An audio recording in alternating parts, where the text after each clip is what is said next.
Video के अंदर red shirt में दिख रहा ये लड़का शाहरुख पठान है। कोई 30 सेकंड के एक वीडियो ने उसे दिल्ली दंगा का विलन और पोस्टर बॉय बना दिया। किसी न्यूज चैनल ने और ना ही किसी न्यूज पोर्टल ने इस वीडियो के दूसरे साइड की स्टोरी को कवर करने की कोशिश की। आज हम लोग इस वीडियो में बात करेंगे कि शाहरुख पठान कौन है और क्यों और कैसे उसने गन उठाई और उसके केस में क्या डेवलपमेंट हुई है। आज तक किसी न्यूज पोर्टल ने शाहरुख पठान की जो स्टोरी है उसके दूसरे साइड की स्टोरी को कवर करने की कोशिश नहीं की है, तो ये वीडियो एंड तक जरूर देखें। वीडियो में आप देखेंगे रेड शर्ट में एक लड़का हाथ में गन लहराते हुए फायर करता है और पीछे चला जाता है। ये वीडियो जैसे ही वायरल होती है सारी न्यूज एजेंसीज इसे एक दंगाई कहते हुए खूब ज्यादा कवरेज देती है, मगर कोई इस बारे में बात नहीं करती है कि उसने ऐसा क्यों किया। ये घटना 24 फरवरी 2020 की है। उससे ठीक एक दिन पहले 23 फरवरी 2020 को उसी लोकेलिटी में कपिल मिश्रा आते हैं और सुपरिटेंडेंट ऑफ पुलिस यानी एसपी के सामने एक बहुत ही भड़काऊ भाषण और बहुत ही भड़काऊ स्टेटमेंट पास करते हैं। डीसीपी साहब हमारे सामने खड़े हैं। मैं आप सबके बिहाफ पे ये बात कह रहा हूँ, ट्रंप के जाने तक तो हम शांति से जा रहे हैं, लेकिन उसके बाद हम आपकी भी नहीं सुनेंगे अगर रास्ते खाली नहीं हुए तो। ठीक है। उनके इस भाषण के बाद वहां का माहौल बहुत ज्यादा खराब हो जाता है और सीए एनआरसी के समर्थक जो भीड़ है वो बहुत ज्यादा उग्र हो जाती है। उसके अगले दिन यानी 24 फरवरी 2020 को मौजपुर और जाफराबाद के इलाके में सीए एनआरसी कानून के खिलाफ एक पीसफुल प्रोटेस्ट हो रहा होता है। मैं पीसफुल प्रोटेस्ट इसलिए कह रहा हूं कि दिल्ली पुलिस के दीपक दहिया को सुनिए। तो ड्यूटी लगी हुई थी मौजपुर चौक पर, धरना शांतिपूर्वक चल रहा था। जाफराबाद की तरफ से 30-40 बंदे जो वहाँ से हुटिंग कर रहे थे मैम, और हाथ ऊपर हिला हिला के हुटिंग कर रहे थे। ये दीपक दहिया वही पुलिस वाले हैं जिनका वीडियो में शाहरुख पठान से आमना सामना होता है। वो कहते हैं कि प्रोटेस्ट एक पीसफुल फॉर्म में चल रहा था, फिर 30 से 40 प्रो सीए एनआरसी मॉब यानी सीए एनआरसी के समर्थक एक मॉब आती है और प्रोटेस्टर्स को हुटिंग करती है, मोलेस्ट करती है और अटैक करने लगती है। उसी दिन एक जर्नलिस्ट ट्वीट करते हैं कि जो सीए एनआरसी प्रोटेस्टर्स हैं यानी जो एंटी सीए एनआरसी प्रोटेस्टर्स हैं उन पर अटैक करने के लिए ट्रैक्टर से पत्थर लाए जाते हैं। इसकी कुछ वीडियोस भी वायरल होती है।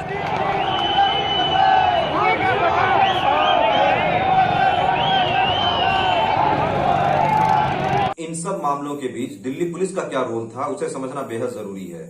दिल्ली माइनॉरिटी कमीशन की जो रिपोर्ट सबमिट हुई उसके 65 नंबर पेज यानी 65 नंबर पेज पर यह लिखा हुआ है कि दिल्ली पुलिस जो प्रो सीएनआरसी मॉब थी उसके साथ प्रोटेस्टर्स पर अटैक कर रहे थे। इसी रिपोर्ट के 66 नंबर पेज यानी 66 नंबर पेज पर यह लिखा है कि दिल्ली पुलिस अपना पैंट उतार करके प्रोटेस्टर्स में जो खवातीन थी, जो औरतें थी, उनके तरफ अपना पैंट उतार करके अपना जेनिटल करके कहते थे कि ये लो, ये आजादी है।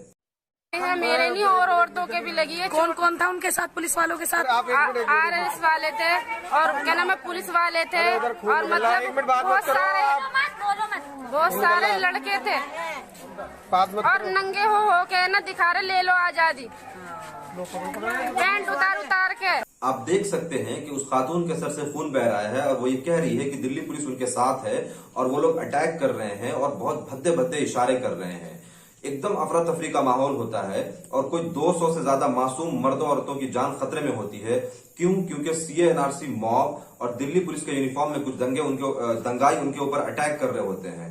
इसी बीच में muslimmirror.com के अकॉर्डिंग शाहरुख पठान के ऊपर कोई दंगाई अटैक करता है और शाहरुख पठान उस दंगाई से उसका गन छीन करके ये जो दंगाई मॉब है उसको हवा में फायर करते हुए पीछे की तरफ धकेलता है। अगर आप वीडियो को दोबारा से देखेंगे तो आप ये महसूस करेंगे कि डिवाइडर के उस साइड कुछ दंगाई मॉब है जो प्रोटेस्टर्स पर अटैक करते हैं, तो शाहरुख पठान उन्हीं का गन छीन करके उनको पीछे की तरफ डिस्पर्स करता है और ये गन जो वो यूज करता है ये एक सेल्फ डिफेंस है।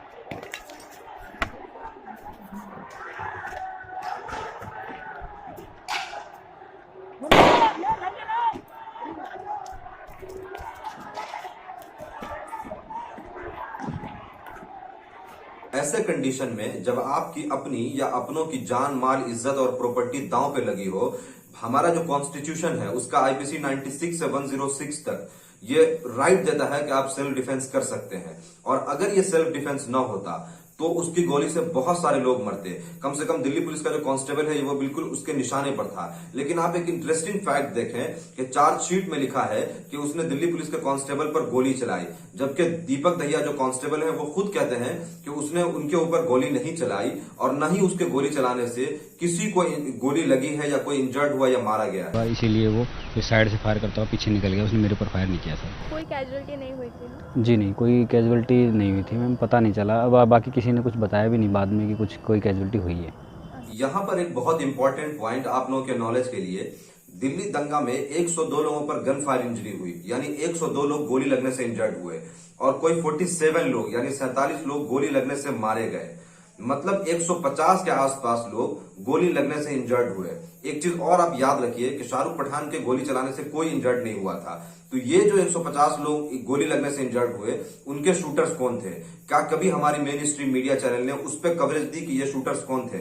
ऐसा नहीं है कि उन शूटर्स का कोई इमेज या वीडियो सोशल मीडिया पर अवेलेबल नहीं है, लेकिन सिर्फ उनके नाम उर्दू वाले नहीं है, इसीलिए हमारी मेन स्ट्रीम मीडिया चैनल ने या न्यूज पोर्टल्स ने कभी उसके ऊपर कोई स्टोरी नहीं की, कोई कवरेज नहीं दी।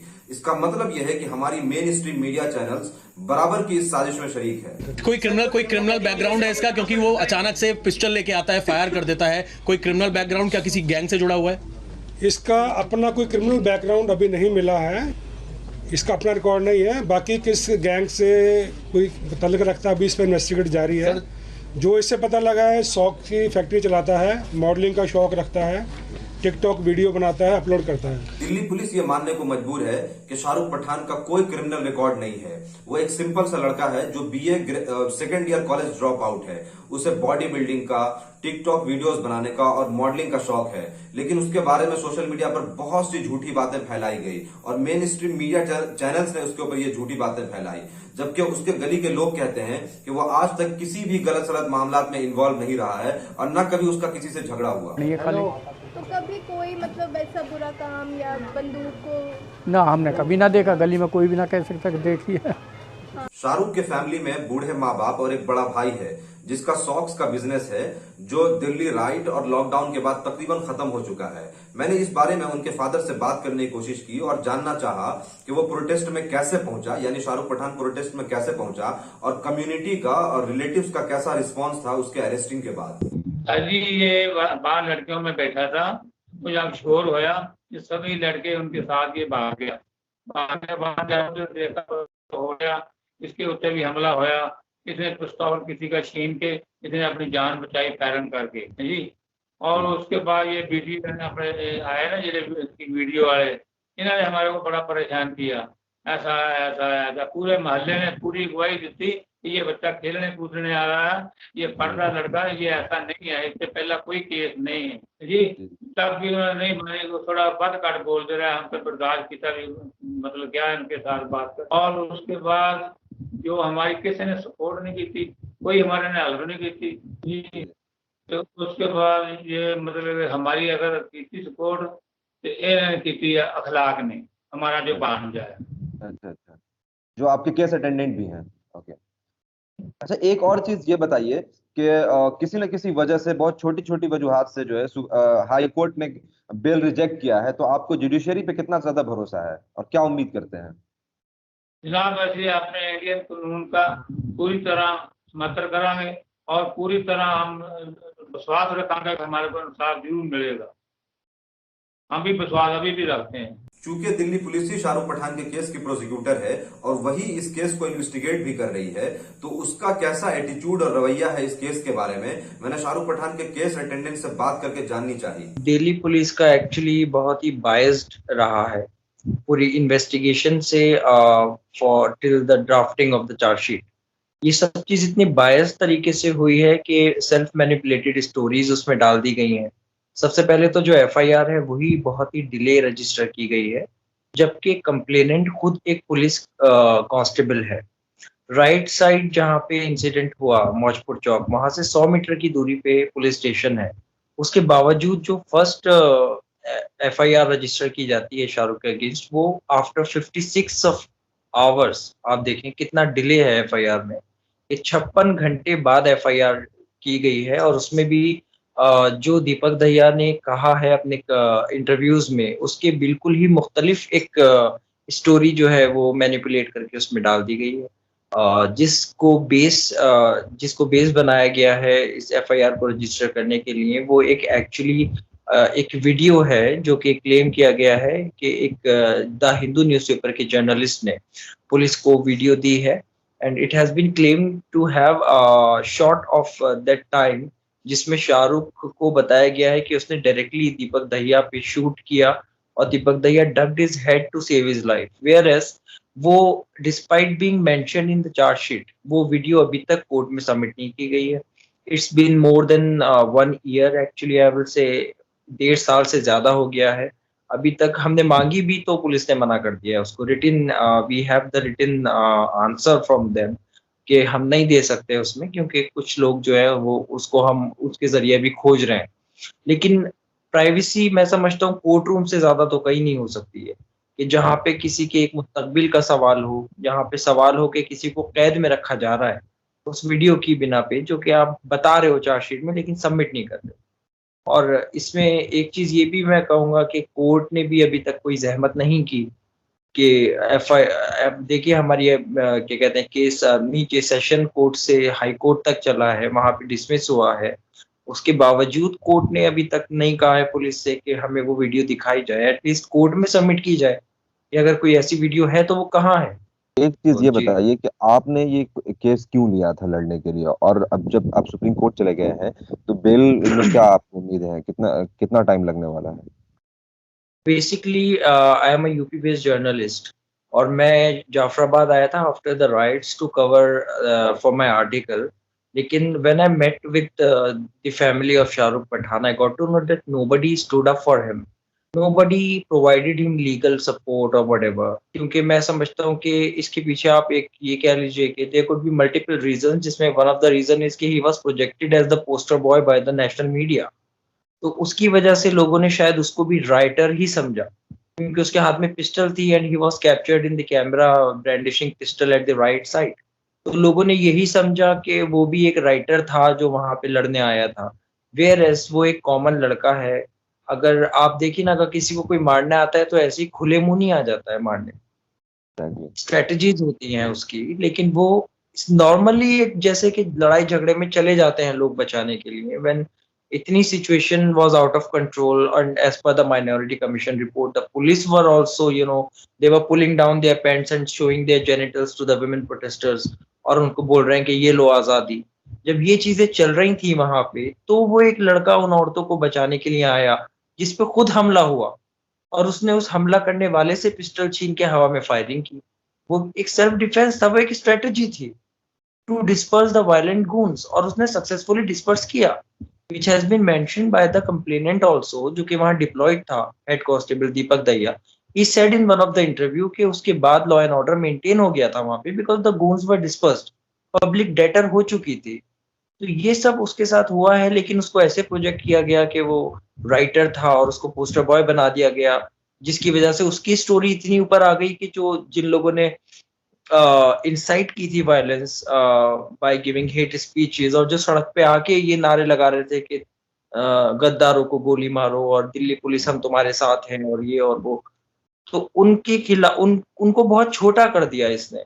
शाहरुख को ऐसा पोस्टर बॉय बनाया गया कि वो सब लोग इसके सामने छोटे दिखे, और यही उनका मकसद था, जिसकी वजह से उसकी स्टोरी चलवाई गई थी, और उस मकसद में वो कामयाब हुए। और यही मकसद उनका असर कर गया लोगों पे, जिसकी वजह से शायद लोगों में खौफ भी था उसकी मदद करने के लिए, मैं कहूँगा, और शायद लोगों ने उसकी मदद को नहीं आए, and they were the family was cold shouldered. Bail petition का आपको क्या लगता है कितना टाइम और लगने वाला है सुप्रीम कोर्ट? देखिए, as per the facts which has been mentioned and the merits we have mentioned in the application and we have argued in the courts as well, उसके हिसाब से तो इसे बेल फौरन मिलनी चाहिए। As per the judgments of the Supreme Courts also, if there is a delay in FIR, the bail should be given. If the trials are suspended, so the bail should be given to the complainant. He cannot be, kept in the judicial custody if the trials are suspended. लेकिन आप देखिए यहाँ पे दोनों ही चीजें हैं, लेकिन तब भी बेल नहीं दी गई, और उसके बावजूद जो लड़का जिसके पास पूरा मौका था वो किसी को मार सकता था, लेकिन उसने नहीं मारा, और वो पब्लिक को पीछे करके डेटर करके वो वापस चला गया, क्योंकि उसकी इंटेंशन नहीं थी। उसकी इंटेंशन सिर्फ यही थी कि किसी तरीके से इन औरतों को बचाया जाए जिन पे हमला हो रहा था। तो लॉ के हिसाब से तो हमें बेल मिलनी चाहिए थी, लेकिन नहीं मिली है। लेकिन फिर भी हमें उम्मीद है, and this is only the way to get him out, Indian judiciary, and we believe in Indian judiciary. और I am going to strive in the supreme court now, since the bill was dismissed from the High Court in April. So now I have, I have signed AOR, advocate on record. He is Advocate Fuzel Ayubi sir.